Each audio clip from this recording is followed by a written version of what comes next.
The flour dust hung in the air like a condemned woman's last breath, as Eleanor Nash's trembling fingers closed around the loaf of bread. Her hollow cheeks and sunken eyes testament to the 3 days she had gone without eating in the sweltering heat of Abilene, Texas, this merciless August of 1878. The baker's shout pierced the afternoon stillness before she even made it to the door, his meaty hand clamping down on her bony wrist with enough force to make her cry out, the bread tumbling from her grasp onto the dusty wooden floorboards. "Thief! I've got a thief!" Mr. Henderson bellowed, his face turning the color of a ripe tomato as he dragged Eleanor toward the front of his establishment, where curious townspeople were already beginning to gather at the commotion. She did not fight him, had no strength left to fight anyone, her worn calico dress hanging off her frame like a burial shroud, her once beautiful auburn hair now dull and tangled beneath a faded bonnet. Eleanor had arrived in Abilene 3 weeks prior on the stagecoach from San Antonio, carrying nothing but a carpet bag with 2 changes of clothes, and the last $5 her dying mother had pressed into her palm. That money had run out a week ago, and every door she had knocked on seeking employment had been firmly closed in her face. The respectable families wanted references she could not provide, and the saloons wanted things she would not give. Starvation had seemed preferable to selling herself, but now, faced with the rage of the baker and the growing crowd, she wondered if she had made the wrong choice. "Please," she whispered, her voice barely audible over Henderson's continued shouting. "I was hungry. I have not eaten in days." "That is no excuse for stealing," Henderson roared, shaking her arm roughly. "I work hard for my living, and I will not have vagrants taking what is mine. Someone fetch the sheriff." Eleanor's vision swam, black spots dancing at the edges as the heat and hunger conspired to pull her under.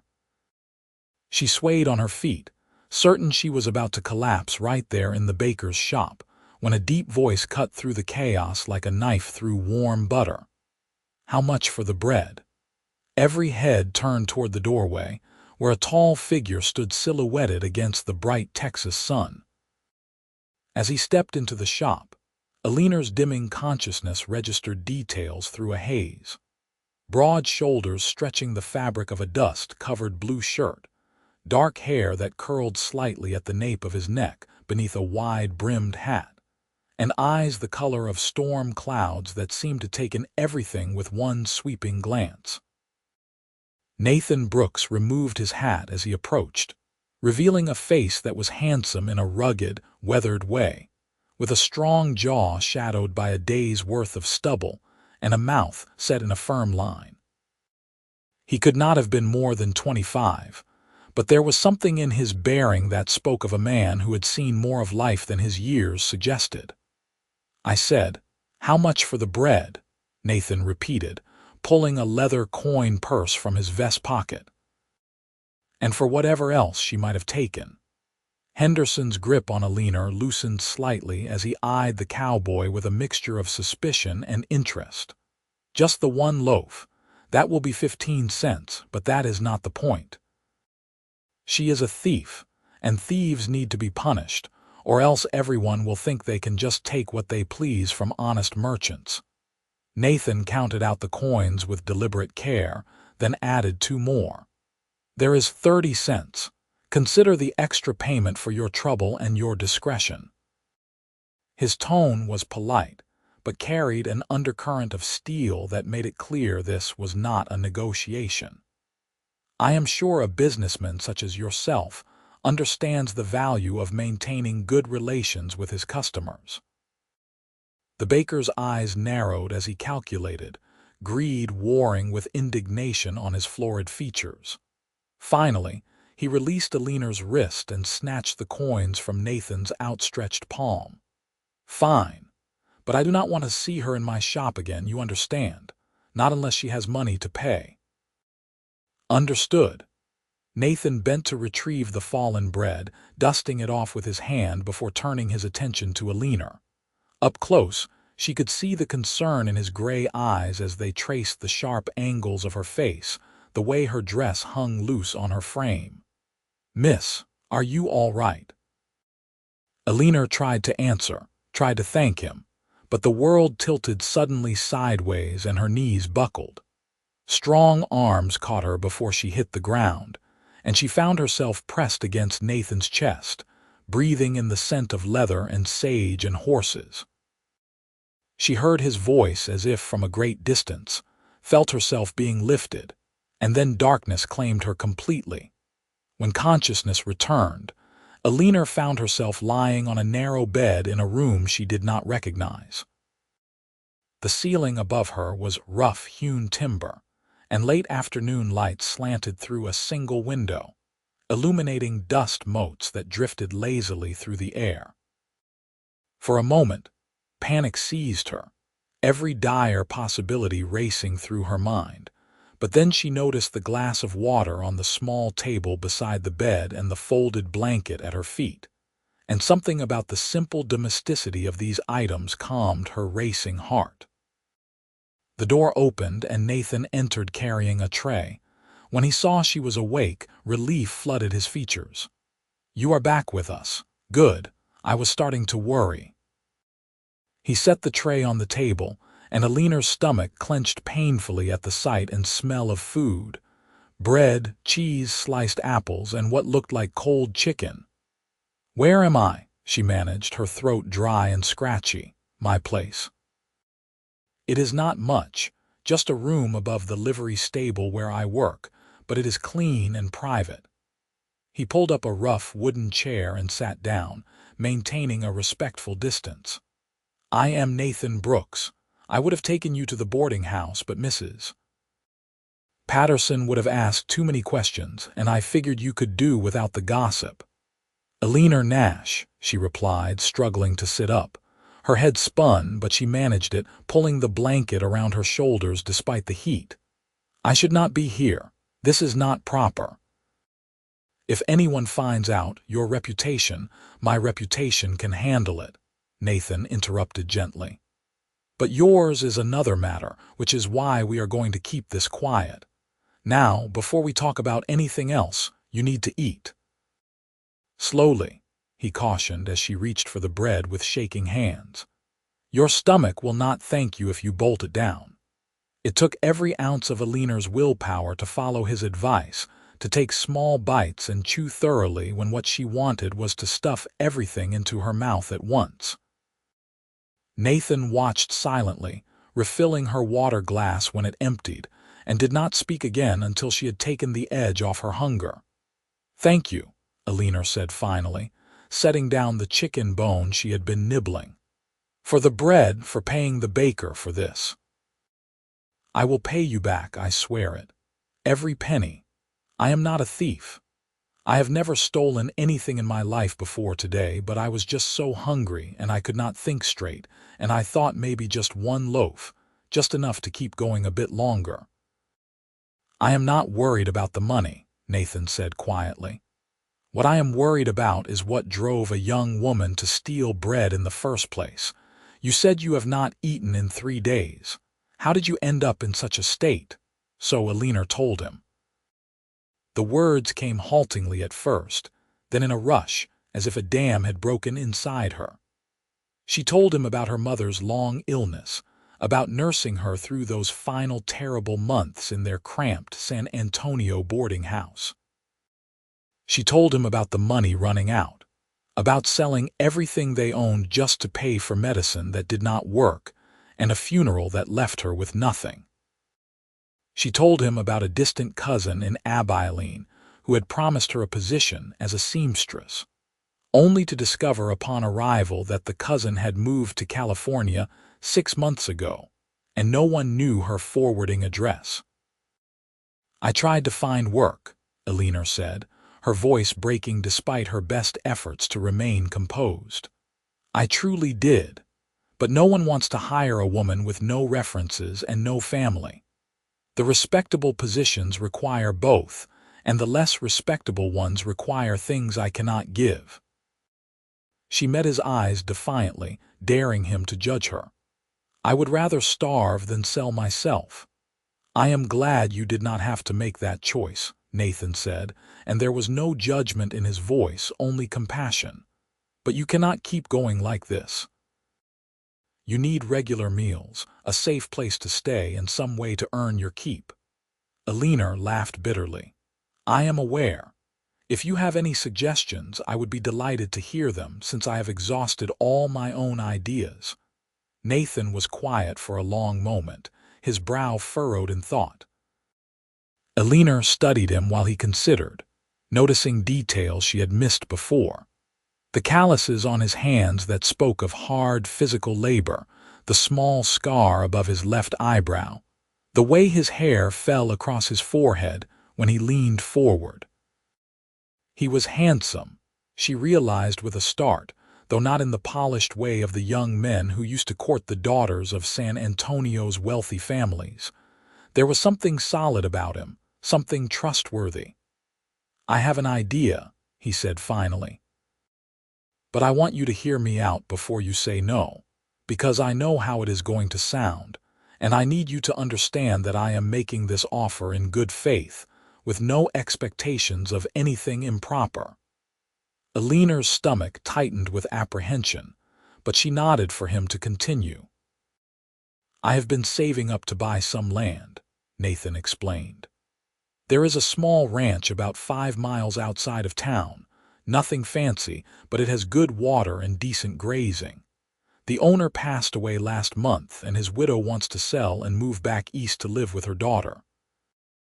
I have enough saved for the down payment, but I need to keep working at the livery to make the monthly payments." "That is wonderful for you," Eleanor said slowly, not understanding what this had to do with her situation. "The thing is, the ranch house is sitting empty, and Mrs.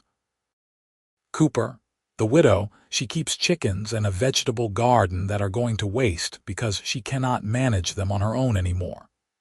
She mentioned she would give a discount on the purchase price to anyone willing to look after the property until the sale goes through." Nathan leaned forward, his eyes intense. "You could stay there, care for the chickens, tend the garden, keep the house from falling into disrepair. In exchange, you would have a roof over your head, food to eat, and a respectable reason for being there. I would pay you a small wage out of what I am saving on the purchase price. It would not be much, but it would be honest work." Eleanor stared at him, trying to find the trap, the hidden price she would be expected to pay. "Why would you do this for a stranger? You do not know me." "I could be lying about everything. I could rob you blind the moment your back is turned." "You could," Nathan agreed, "but I do not think you will. Call it instinct, but I am usually a pretty good judge of character, and my gut tells me you are exactly who you say you are. A decent woman who fell on hard times and needs a helping hand." "People will talk," Eleanor warned. "A single woman staying at a property you are buying, even if we are not living under the same roof. The gossips will have a field day. Let them talk. As long as we know the truth, what does it matter?" Nathan stood, replacing his hat on his head. "Think about it. You can stay here tonight. I will bunk down at the livery, and in the morning, if you agree, I will take you out to meet Mrs. Cooper. If you decide this is not for you, I will help you figure out something else. But one way or another, you are not going to starve in my town. That much I can promise you." He was gone before Eleanor could formulate a response, the door clicking shut quietly behind him. She sat in the gathering darkness, her mind whirling. It was too good to be true, had to be, and yet Nathan Brooks had shown her nothing but kindness and respect since the moment he walked into that bakery. Perhaps, she thought, perhaps there were still good people in the world after all. Sleep claimed her quickly, her exhausted body finally able to rest now that it had been fed. And when she woke to the sound of birdsong and early morning light, she knew what her answer would be. Nathan was waiting outside when she emerged, freshly shaved and holding two paper-wrapped parcels that turned out to contain breakfast sandwiches from the hotel restaurant. They ate as they walked to the livery, where he kept a sturdy bay gelding named Copper and an older mare named Rosie that he said Eleanor could use for the duration of her stay at the ranch. The ride out of town was quiet, both of them seemingly lost in their own thoughts as the buildings gave way to open prairie dotted with mesquite and live oak. The August sun was already fierce, but a breeze from the south kept it from being unbearable, and Eleanor found herself relaxing into the rhythm of Rosie's gait, her body remembering riding lessons from a childhood that seemed a lifetime ago. Mrs. Cooper turned out to be a tiny bird of a woman in her 60s with sharp blue eyes and silver hair pulled back in a neat bun. She looked Eleanor up and down with an assessing gaze that missed nothing, then turned the same scrutiny on Nathan. "This is the girl you mentioned?" she asked bluntly. "Yes, madam. Eleanor Nash, this is Mrs. Temperance Cooper, HMPH. You look half-starved, girl. Can you cook?"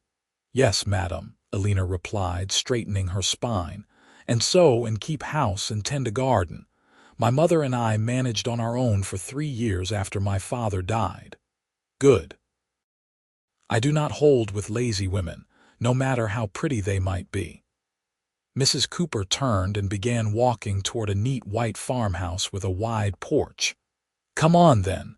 I will show you around and we will see if you are up to the task." The house was small but well built, with 2 bedrooms, a main room with a fireplace, and a kitchen with a cast-iron stove. The furniture was simple but solid, and everything was clean if dusty from disuse. Mrs. Cooper led them through each room, pointing out the quirks of the place. The window in the bedroom that stuck unless you knew to push on the left side, the floorboard in the kitchen that creaked, the spot in the roof that sometimes leaked when it rained hard. Outside, the chicken coop housed a dozen laying hens and 1 proud rooster, while the garden boasted tomatoes, beans, squash, and various herbs, all in desperate need of weeding and watering. There was a small barn with space for 2 horses and a milk cow, though Mrs. Cooper had sold the cow the previous month. "I cannot manage it any more," she said, and for the first time, Eleanor heard weariness in her voice. "My Arthur built this place with his own 2 hands, and it about kills me to leave it, but my daughter has 6 children and needs help with them, and I am not getting any younger." She looked at Eleanor. "If you take care of it proper, keep it nice for the new owners, I will feel better about leaving. Nathan here has promised to check on you regular like, make sure you have what you need. That agreeable to you?" "More than agreeable," Eleanor said. "Thank you for this opportunity, Mrs. Cooper. I promise I will take good care of everything." The old woman nodded, satisfied. "I will stay on another week to show you the routines where everything is kept, what chores need doing when. After that, the place is yours to look after until the sale goes through. That should be about 3 months, maybe 4. Nathan will pay you $10 a month, plus you can keep the eggs from the chickens and whatever you harvest from the garden." "Fair, more than fair," Eleanor breathed, hardly able to believe her good fortune. The week that followed was a whirlwind of activity. Mrs. Cooper proved to be an exacting teacher, showing Eleanor every detail of running the small ranch from feeding the chickens at dawn to banking the fire at night. Eleanor absorbed it all like a sponge, determined to prove herself worthy of the trust being placed in her.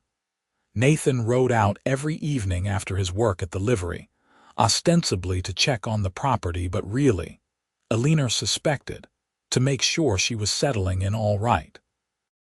They would sit on the porch as the sun set, sharing the simple meals Eleanor prepared and talking about everything and nothing. She learned that he was 24, originally from Missouri, and had come to Texas 5 years ago seeking adventure and opportunity. He had worked as a ranch hand, a trail driver, and finally settled in Abilene as the head groom at the livery, a position that paid steady wages and allowed him to save for his dream of owning land.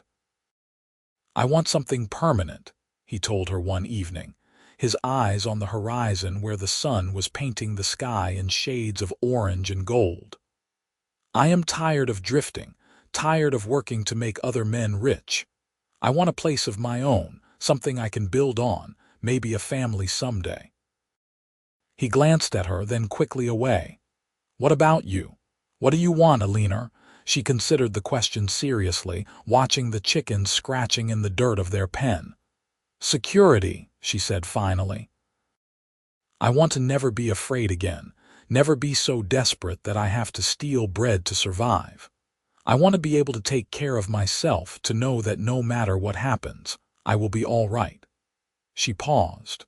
"And maybe someday, when I have achieved all that, I would like a family too.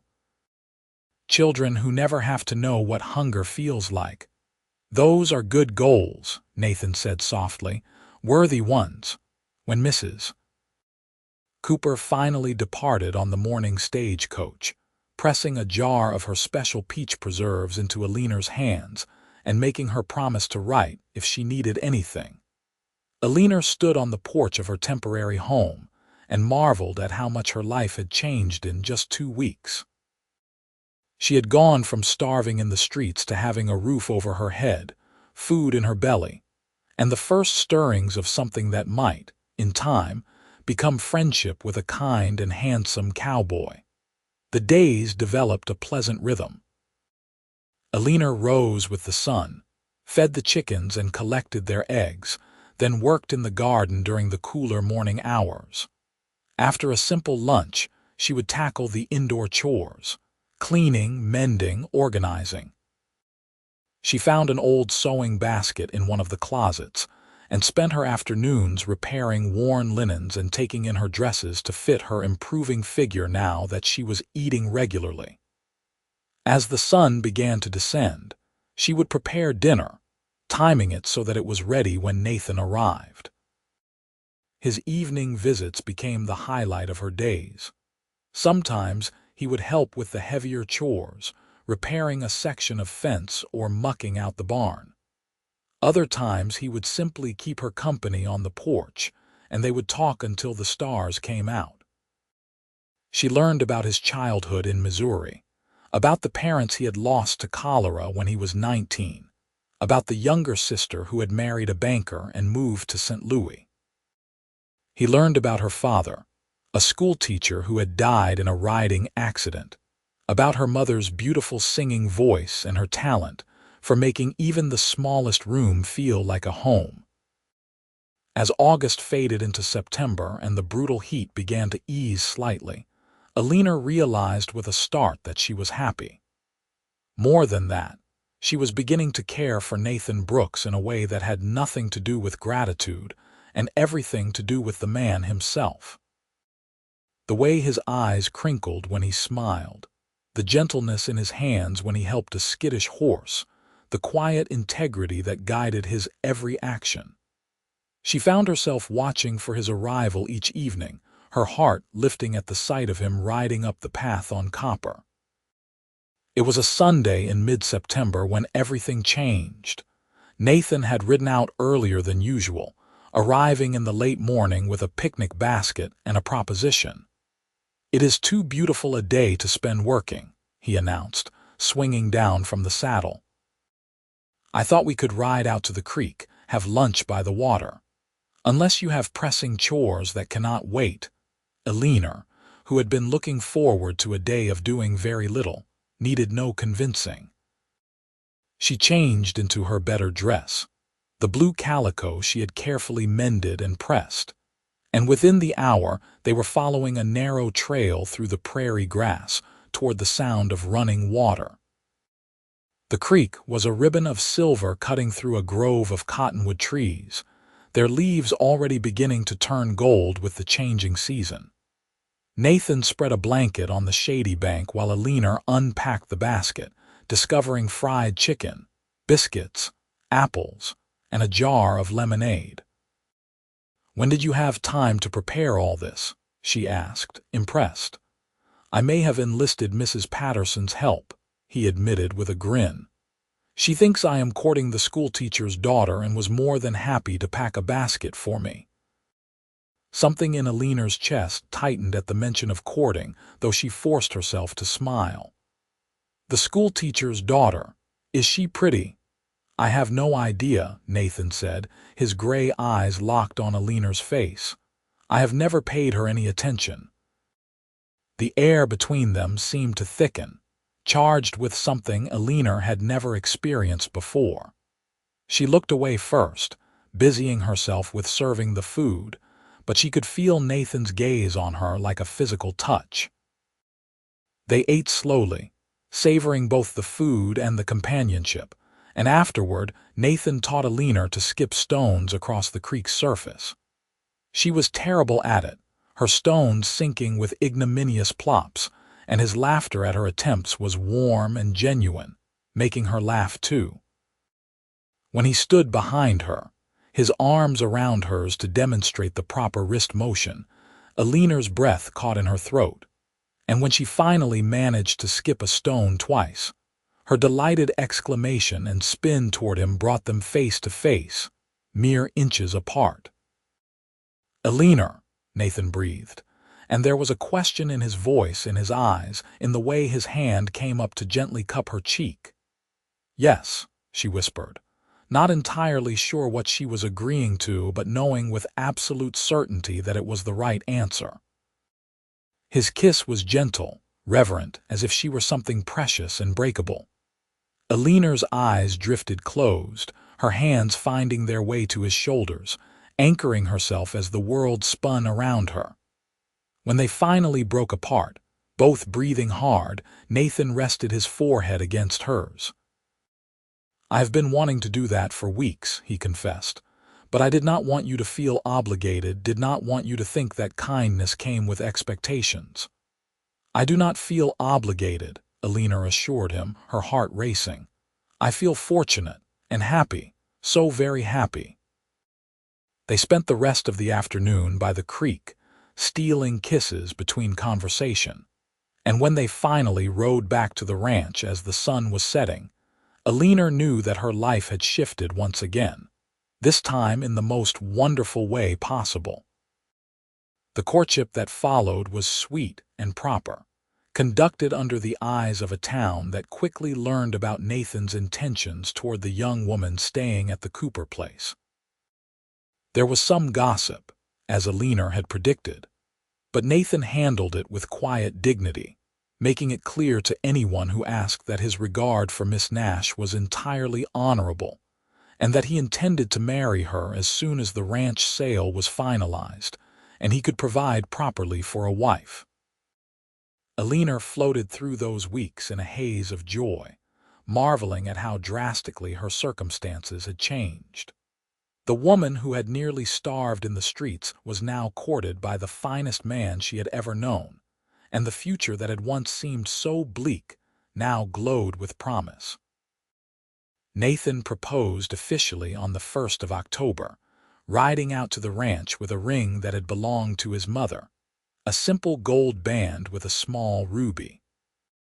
Eleanor accepted with tears streaming down her face, and they sealed the engagement with a kiss on the porch where they had spent so many evenings talking and dreaming together. The wedding was planned for November, after the ranch sale was complete. Mrs. Cooper wrote her blessing from St. Louis, sending a beautiful lace tablecloth as a wedding gift. The townspeople, won over by Nathan's obvious devotion and Eleanor's quiet grace, rallied around the couple, the women helping Eleanor sew a wedding dress while the men helped Nathan prepare the ranch house for his bride. But fate, it seemed, had other plans. 2 weeks before the wedding, a man rode into Abilene asking questions about Nathan Brooks. He found Nathan at the livery and introduced himself as Thomas Mitchell, a lawyer from Kansas City. I am looking for Nathan Brooks, son of William and Martha Brooks of Independence, Missouri, the lawyer said, studying Nathan's face carefully. I am he, Nathan confirmed, his gut tightening with apprehension. What is this about? I am afraid I have some difficult news, sir. Your uncle, Jonas Brooks, passed away 3 months ago. He was your father's brother, and as you were his only living relative, he has left you his entire estate. Nathan staggered, gripping the stable door for support. Uncle Jonas. But I have not seen him in over 10 years, not since before my parents died. We were never close. Perhaps not, but he thought of you nonetheless. The estate is substantial, Mr. Brooks. A ranch in Kansas, livestock, and a considerable sum in the bank. You are a wealthy man now, sir. The news spread through Abilene like wildfire, and suddenly, Eleanor found herself the subject of whispers that had nothing to do with propriety and everything to do with fortune hunting. She heard the murmurs when she went into town for supplies, saw the speculative glances, the knowing smirks. Convenient timing, is it not? She heard Mrs. Henderson, the baker's wife, say to another woman. Shows up starving and destitute, latches onto poor Nathan, and now look how it has worked out for her. She will be a rich man's wife. Eleanor held her head high and ignored the gossip, but it stung nonetheless. When Nathan rode out that evening, she met him on the porch, her expression troubled. Have you heard what they are saying? She asked without preamble. Some of it, Nathan admitted, dismounting. But Eleanor, you cannot let it bother you. We know the truth. Do we? Eleanor challenged, wrapping her arms around herself. Nathan, I met you when I had nothing. I accepted your help, your courtship, your proposal, all while I was dependent on your charity. How can you be sure that I love you for yourself and not for what you can provide? Nathan crossed to her, taking her shoulders gently. Because I know you. I have watched you work yourself to exhaustion tending this place. I have seen you mend clothes until your fingers bled because you refused to ask for money for new ones. I have listened to you talk about your dreams, and not once have they included wealth or luxury. You want security, yes, but that is not the same as wanting riches. He tilted her chin up, forcing her to meet his eyes. I know your heart, Eleanor Nash, and it is good and true. But what if you are wrong? She whispered. What if somewhere deep inside I was drawn to you because you represented safety and stability? How can we know for certain? Nathan was quiet for a long moment, then released her and stepped back. We could wait. Put the wedding off for a year. Give you time to be independent, to see if your feelings change when you are not dependent on me for survival. Eleanor's heart clenched painfully at the thought, but she forced herself to consider it rationally. Could she endure a year apart from him, a year of doubt and speculation? Could he? Or, Nathan continued, his voice soft, you could trust what we have built these past months. Trust that what we feel is real, regardless of how or why it started. I love you, Eleanor. I loved you before I knew about the inheritance, and I would love you still if I lost every penny tomorrow. Can you say the same about your feelings for me? Eleanor thought of the way her heart leaped when she saw him riding up the path each evening, the joy she found in his smile, the peace she felt in his arms. She thought of how she admired his kindness, his integrity, his quiet strength. Money had nothing to do with any of it. I love you, she said clearly, meeting his eyes without flinching. I love your compassion and your generosity. I love the way you laugh and the way you listen when I talk. I love your hands and your eyes and the way you always smell like leather and sunshine. I would love you if you were a pauper, Nathan Brooks, because it is not what you have that captured my heart. It is who you are. The tension drained from Nathan's shoulders, and he pulled her into his arms, holding her tight. Then let them gossip. Let them think what they want. We know the truth, and that is all that matters. The wedding took place as planned on a crisp November morning, with half the town in attendance despite the rumors. Eleanor walked down the aisle of the small church in her white dress, her bouquet of late autumn flowers trembling in her hands, and when she reached Nathan's side and saw the love shining in his eyes, every doubt evaporated like morning mist. They exchanged vows in front of God and witnesses, pledging to love and honor each other through whatever trials life might bring. And when the minister pronounced them husband and wife, Nathan's kiss was tender and full of promise. The reception was held at the hotel, a simple affair with cake and lemonade and dancing to the music of a local fiddler. Eleanor danced with her husband, her heart so full she thought it might burst, and when they finally slipped away to spend their wedding night at the ranch house that would be their home until they decided what to do about the Kansas property, she felt like the luckiest woman alive. Their wedding night was gentle and sweet, Nathan taking his time to ease Eleanor's nervousness, and afterward, as they lay tangled together in the darkness, he traced patterns on her bare shoulder and spoke of the future. "I have been thinking about the Kansas ranch," he said. "Uncle Jonas's place is much larger than this one, better land, more opportunity.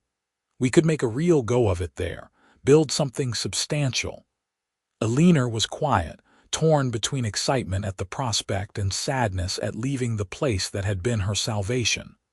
"What about Abilene? What about this ranch? We could sell it, use the money to improve the Kansas property. Or we could keep it, hire someone to manage it. I have not decided yet." He pressed a kiss to her temple. "What do you think? Would you be willing to move to Kansas?" "I would go anywhere with you," Eleanor said honestly. "But I confess I have grown attached to this place. It represents so much, you know. My fresh start, our beginning." "I know," Nathan murmured. "We do not have to decide right away. Let us just enjoy being married for a while, and we will figure out the rest as we go." December brought cold winds and occasional freezing rain, keeping them close to the fire in the evenings. Eleanor took over all the household duties, while Nathan continued his work at the livery, saving his wages now for improvements rather than land purchase, since they already owned property. They talked often about the Kansas ranch, weighing the pros and cons of moving versus staying, but came to no firm decision. Christmas was a quiet affair, just the two of them exchanging modest gifts and sharing a special dinner that Eleanor had spent days preparing. Nathan gave her a beautiful shawl in deep green wool, and she gave him a shirt she had sewn herself, embroidered with his initials on the cuff. They attended Christmas service at the church and returned home to make love in front of the fireplace, the only light coming from the flames and the stars visible through the window. It was in January that Eleanor began to suspect she might be with child. Her courses were late, and she found herself exhausted in the afternoons, needing to lie down for a nap like a child herself. She said nothing to Nathan at first, wanting to be certain, but when February arrived and her symptoms continued, she could no longer deny the truth. She told him on Valentine's Day, presenting him with a tiny pair of knitted booties she had been secretly working on. He stared at them in confusion for a moment before understanding dawned, and then he let out a whoop of joy that probably scared the chickens, lifting her off her feet and spinning her around. "A baby," he breathed, setting her down gently, his hands immediately going to her still flat stomach. "We are going to have a baby. When? Late summer, I think. August or September." Eleanor covered his hands with hers, her eyes shining. "Are you happy?" "Happy, Eleanor, I am beyond happy. I am blessed." He kissed her deeply, then pulled back with sudden worry. "Should you be doing all the work around here? You should be resting, taking care of yourself. Maybe we should hire a girl to help with the chores." Eleanor laughed, delighted by his concern. "I am pregnant, not made of glass. Women have been working through pregnancy since the beginning of time. But perhaps in the later months, some help would not be amiss. The pregnancy progressed smoothly through the spring, Eleanor blooming with health despite the occasional bout of morning sickness. They decided finally to stay in Abilene. The Kansas ranch was sold to a family friend of Uncle Jonas's who had been managing it anyway, and the proceeds were invested wisely, providing them with a comfortable cushion of security. Nathan used some of the money to purchase the Abilene ranch outright from Mrs. Cooper's estate, then invested in improvements: a larger barn, a proper smokehouse, fencing for additional pasture. He quit his job at the livery to focus on building up their cattle herd, purchasing a dozen head of good breeding stock and hiring a young cowhand named Sam to help with the heavy work.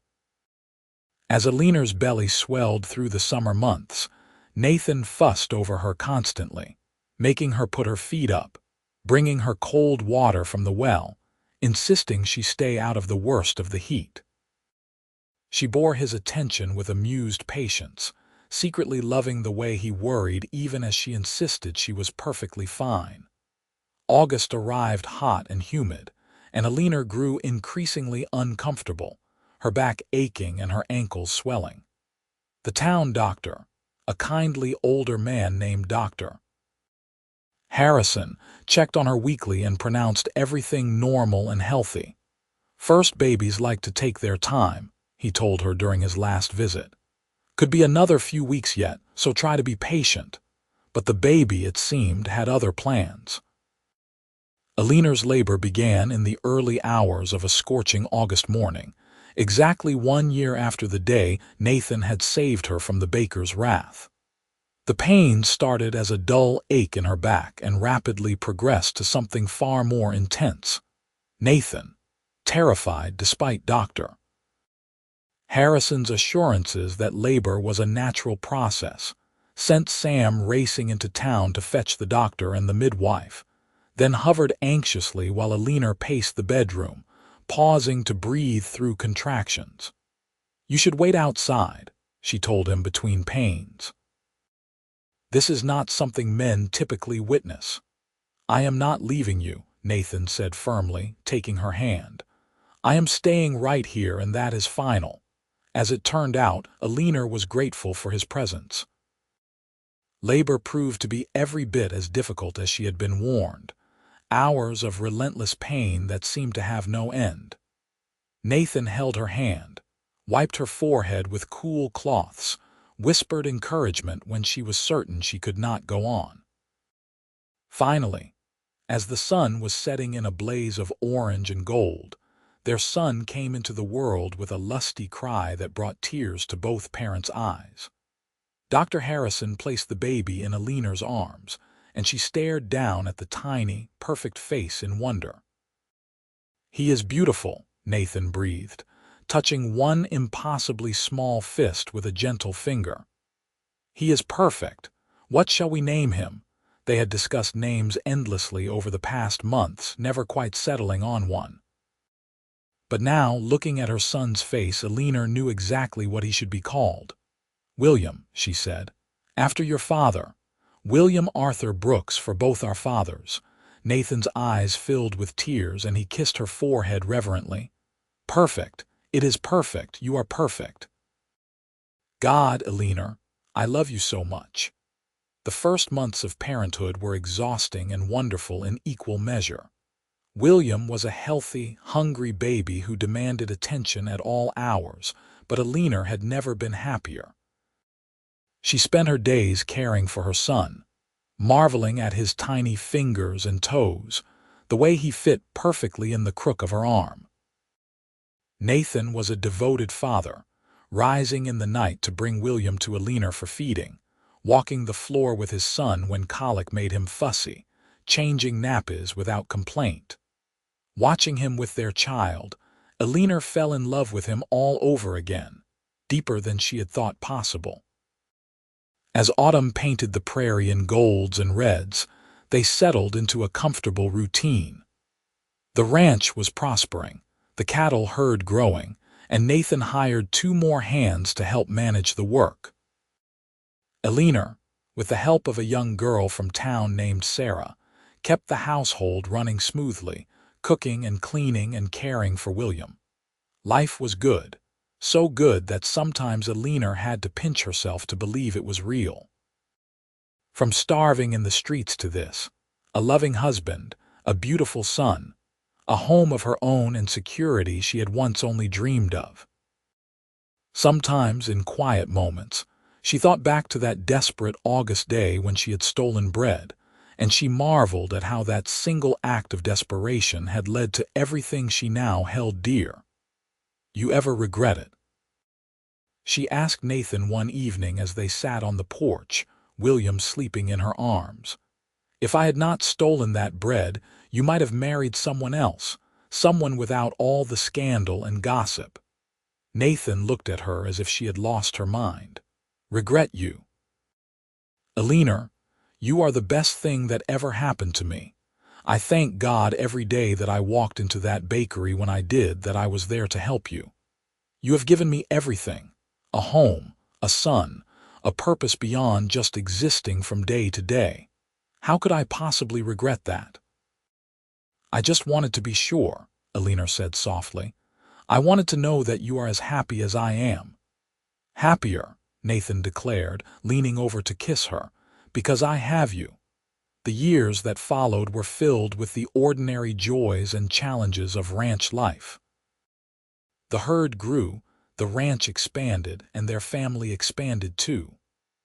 A daughter, Martha Eleanor, arrived 2 years after William, with her mother's auburn hair and her father's gray eyes. Then came another son, Jonas, named for the uncle whose generosity had helped secure their future. And finally, another daughter, Temperance, named for Mrs. Cooper, who had given Eleanor her first chance at a new life. The children grew up strong and healthy, helping with chores as soon as they were old enough, learning the value of hard work and honest living. William showed a gift for working with horses, while Martha proved to have her mother's talent for sewing and her father's head for numbers. Jonas was the adventurous one, always getting into scrapes, and little Temperance was the peacemaker, mediating disputes between her siblings with a wisdom beyond her years. Eleanor and Nathan grew older together, their love deepening with each passing season. The passion of their early romance mellowed into something richer and more profound, a partnership built on mutual respect, shared struggles, and countless small acts of love. Sometimes, on warm summer evenings, they would sit on the porch and watch their children play in the yard, and Nathan would take Eleanor's hand and bring it to his lips. "Remember the day we met," he would say, because it had become a sort of ritual between them. "I remember," Eleanor would reply. "I was desperate and starving, and you were my savior." "You were never a burden," Nathan would insist, as he always did. "You were a gift, the best gift I ever received." And Eleanor, secure in his love and in the life they had built together, would lean her head on his shoulder and thank God for the day she had been hungry enough to steal bread, and blessed enough to be saved by the best man she had ever known. The ranch continued to prosper over the decades, becoming one of the most successful operations in the county. Nathan's reputation as a fair and honest rancher earned him respect throughout Texas, and Eleanor became known for her charity work, never forgetting what it was like to be desperate and alone. She made sure that no one in Abilene went hungry if she could help it, organizing food drives and helping establish a charity kitchen in town that fed anyone who needed a meal. Their children grew, and eventually married and started families of their own. William took over the main ranch operations, bringing his wife and children to live in a new house they built on the north pasture. Martha married a lawyer from Austin and moved to the city, but visited often. Jonas, true to his adventurous nature, became a Texas Ranger, though he promised his worried mother he would be careful. Temperance married a young rancher from a neighboring spread, and together they started their own place not far from her parents. As Nathan and Eleanor entered their later years, gray-haired and wrinkled but still deeply in love, they would often sit together on the porch they had shared so many conversations on over the years, watching the sunset and counting their blessings. 12 grandchildren now, Eleanor marveled one evening doing a mental tally. Can you believe it? When I think about where I started, it seems impossible that all of this came from that one terrible, wonderful day. Nothing is impossible with the right person by your side, Nathan said, his hand finding hers with the ease of long practice. His grip was not as strong as it once was, his fingers knotted with age, but the love in his touch was undiminished. You made me the man I am today, Eleanor. Everything good in my life traces back to you. We made each other, Eleanor corrected gently. You gave me a chance when no one else would. You saw past the desperate thief to the woman I could be with a little help and kindness.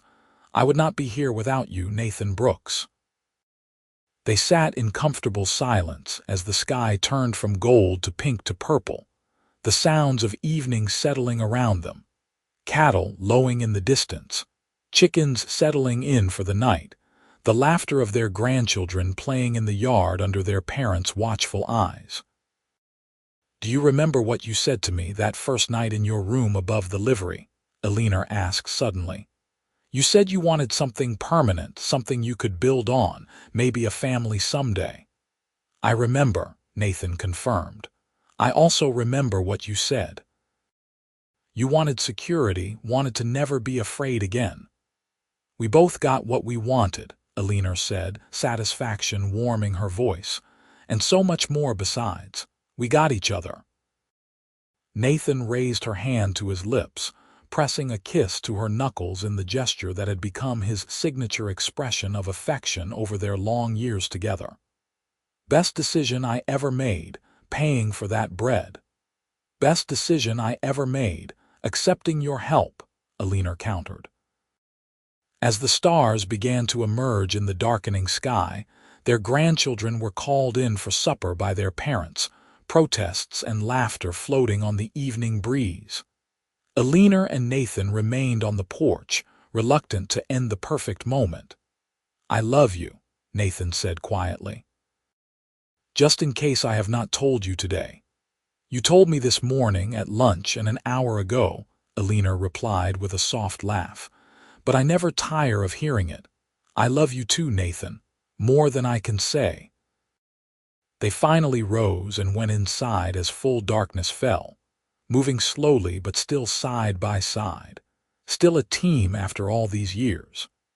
The house smelled of baking bread, a scent that always made Eleanor smile now instead of bringing back painful memories of hunger and desperation. Their daughter-in-law had left supper warming on the stove, and they ate together at the old kitchen table, the same one Mrs. Cooper had left when she sold the place all those years ago. So much had changed since then, yet so much remained the same. The love that had bloomed in the wake of an act of kindness had only grown stronger and deeper with time. After supper, they prepared for bed with the comfortable routine of a long married couple, each knowing the other's habits and preferences. Nathan banked the fire while Eleanor checked that the doors were locked. They met in the bedroom they had shared for decades, helping each other with buttons and laces that arthritic fingers struggled with. In bed, they lay facing each other, hands clasped between them, and talked quietly about their day, their children, their plans for tomorrow. It was a ritual as old as their marriage, this ending to every day, and neither would have given it up for anything. Happy? Nathan asked, as he had asked 1,000 times over the years. Happier than I ever dreamed possible, Eleanor answered, as she always did. You, more than I deserve, Nathan said, but grateful for every moment. They drifted off to sleep, still holding hands, still together, still in love after all the years and all the changes life had brought. Outside, the Texas night was clear and cool, stars glittering in the vast sky like diamonds scattered on velvet. The seasons continued their eternal dance, years rolling into decades, and Nathan and Eleanor grew old together with grace and gratitude. They faced the challenges of aging as they had faced everything else in their lives, together, with courage and good humor. When Nathan's joints ached with rheumatism, Eleanor would rub liniment into them with gentle hands. When Eleanor's eyesight began to fail, Nathan would read to her in the evenings, his voice bringing her favorite stories to life. They celebrated their 50th wedding anniversary surrounded by children, grandchildren, and even a few great-grandchildren, the house bursting with family and laughter. The party lasted all day, with food and music and stories shared about the couple who had built such a strong, loving legacy. William stood to give a toast, raising his glass high. "To my parents, who taught me that true love is not just about passion or romance, though they have plenty of both. True love is about choosing each other every single day through good times and bad. It is about kindness and respect and partnership. You two set an example that I can only hope to live up to. Happy anniversary, and may you have many more years together." The sentiment was echoed by all present, glasses raised and voices joined in celebration. Eleanor, tears streaming down her weathered cheeks, looked at Nathan and saw him looking back at her with the same love and devotion that had been in his eyes on their wedding day. 50 years, she whispered to him later, when the party had wound down and most of the guests had departed. "Can you believe it has been 50 years since we married? 51 since we met," Nathan pointed out. 51 years since I walked into that bakery and found my future." "Your future was awful skinny and desperate," Eleanor teased, though her eyes were serious. "I still cannot quite believe you saw anything worth saving in me that day." "I saw everything," Nathan said simply. "I saw courage and dignity in the face of desperation. I saw a woman who would rather starve than compromise her principles. I saw the woman I wanted to spend the rest of my life with, though I did not know it quite yet." They made their way slowly to their bedroom, leaning on each other for support, both physical and emotional as they always had. The years had bent them but not broken them, had slowed them but not stopped them. They were still Nathan and Eleanor, still partners, still best friends, still desperately in love. As they settled into bed that night, Eleanor found herself thinking back over their long life together.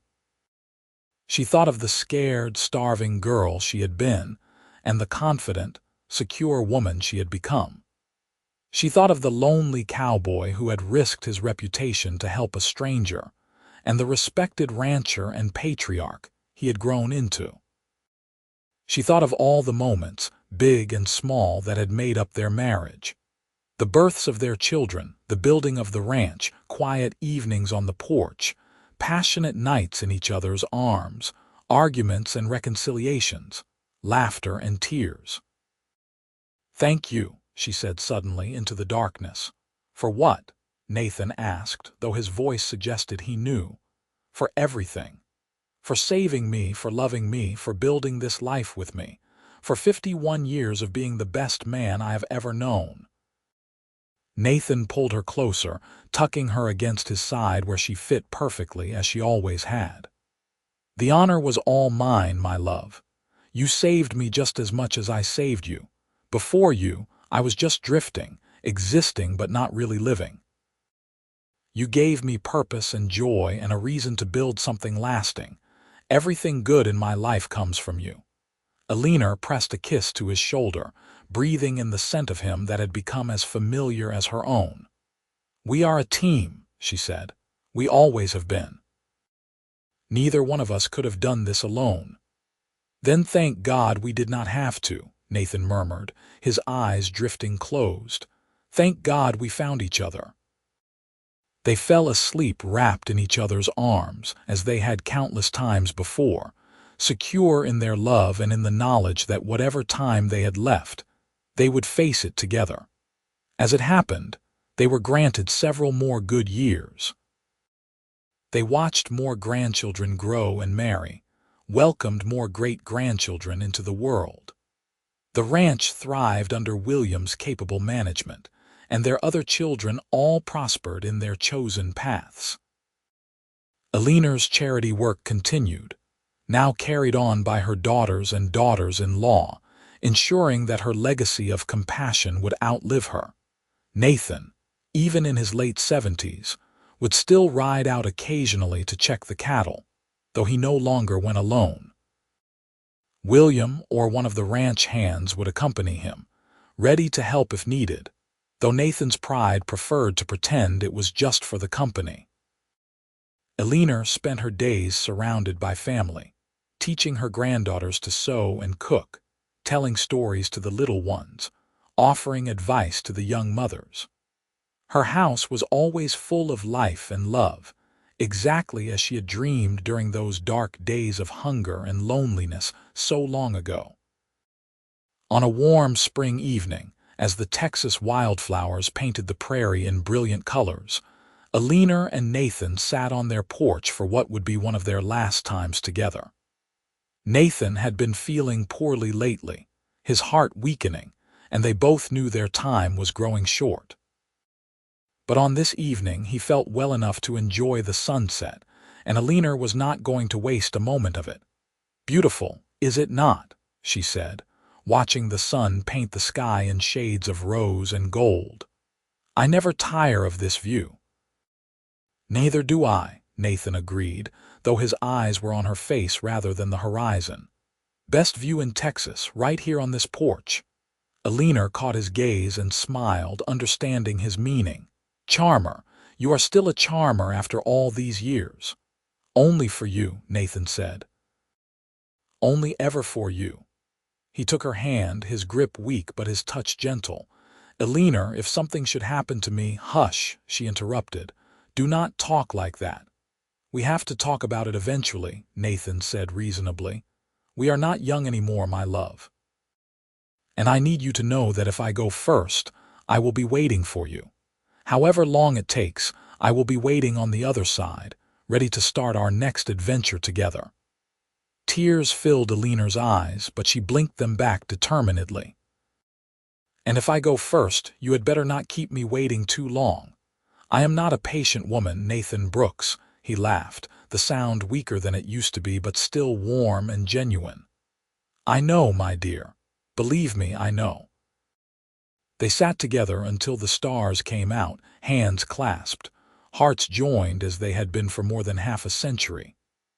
When the night grew cold, William came to help his father inside, and Eleanor followed, grateful for every moment she still had with her husband. Nathan passed away peacefully in his sleep 3 weeks later, Eleanor beside him as she had been for 53 years. She held his hand as he took his last breath, whispering her love to him one final time, and though her heart shattered into a million pieces, there was comfort in knowing he had lived a full, happy life surrounded by love. The funeral was attended by what seemed like half of Texas, testament to the respect and affection Nathan had earned over his long life. Eleanor sat surrounded by her children and grandchildren, accepting condolences with quiet dignity, her eyes dry though her heart wept. That night, alone in their bed for the first time in decades, Eleanor lay in the darkness and spoke to Nathan as if he could hear her. She told him about the service, about how many people had come to pay their respects. She told him about their great-grandson, born just 2 days after Nathan's passing, who William had named Nathan in his grandfather's honor. She told him she loved him, would always love him, and that she would see him again when her time came. The months that followed were difficult. Eleanor had never lived alone, had never had to navigate the world without Nathan by her side. But she was not actually alone. Her family surrounded her with love and support, making sure she was never lonely for long. She threw herself into her charity work, finding purpose in helping others as Nathan had once helped her. She lived for 3 more years, years filled with her children and grandchildren, with quilting bays and church socials, with quiet moments of remembrance and gratitude for the life she had been privileged to live. When her time finally came on a summer morning very much like the one when she had first met Nathan, she went peacefully, a smile on her face. Her last words, whispered to Martha who sat holding her hand, were simple and profound. "Tell them all I love them, and tell your father I am coming home." Eleanor was laid to rest beside Nathan in the cemetery on the hill overlooking the ranch they had built together. The headstone was simple, bearing their names and dates in a single line. Together forever, from bread to blessing. The story of how they met became family legend, passed down through generations. Great-great-grandchildren would ask to hear about the day great-great-grandmother Eleanor stole bread, and great-great-grandfather Nathan saved her, and the story would be told with love and pride. The ranch continued to thrive, staying in the family for generations, a living testament to what 2 people could build when they chose love and partnership over fear and isolation. The charity kitchen Eleanor had started still operated, feeding the hungry and desperate, ensuring that no one in Abilene would have to steal bread to survive. And on quiet evenings, when the sunset painted the Texas sky in brilliant colors, family members would gather on the old porch, now lovingly maintained and preserved, and they would tell stories of Nathan and Eleanor. Stories of courage and kindness, of second chances and transformative love, of 2 people who found each other in the most unlikely circumstances and built a legacy that would last for generations. The bread Eleanor had stolen had cost 15 cents. The love it led to was priceless, eternal, and proved that sometimes the most desperate moments can lead to the most beautiful beginnings. From starvation to salvation, from stranger to soulmate, from a simple act of kindness to a lifetime of love, that was the story of Nathan Brooks and Eleanor Nash. And it was a story worth telling again and again. A reminder that love can bloom anywhere, even in the dusty streets of a Texas town, even in the heart of a starving woman and the cowboy who saw not what she had done, but who she could become. Their love story became the foundation upon which an entire family built their understanding of what love should be. Generous, patient, kind, enduring. It set the standard for how partners should treat each other, how families should support one another, how communities should care for their most vulnerable members. Long after Eleanor and Nathan were gone, their great-grandchildren would walk the land they had cultivated, ride horses descended from Copper and Rosie, and sit on the porch where 2 people had fallen in love over simple conversations and shared dreams. The house still stood, now over 100 years old, carefully preserved and maintained, a piece of family history too precious to lose. In the room where Eleanor had once sewn her wedding dress, a young bride would prepare for her own wedding. In the kitchen where Nathan and Eleanor had shared countless meals, new generations would gather for holiday dinners. In the bedroom where their children had been born, new babies would take their first breaths, continuing the cycle of life and love. And sometimes, on summer evenings when the light was just right and the breeze carried the scent of wildflowers, those gathered on the porch would swear they could feel the presence of Nathan and Eleanor, still watching over the family they had created, still loving each other across the veil between worlds, still together as they had always been meant to be. The story that began with a stolen loaf of bread ended with a legacy of love that would never die, a testament to the truth that sometimes salvation comes from the most unexpected places, and that true love, once found, lasts not just a lifetime but for all eternity.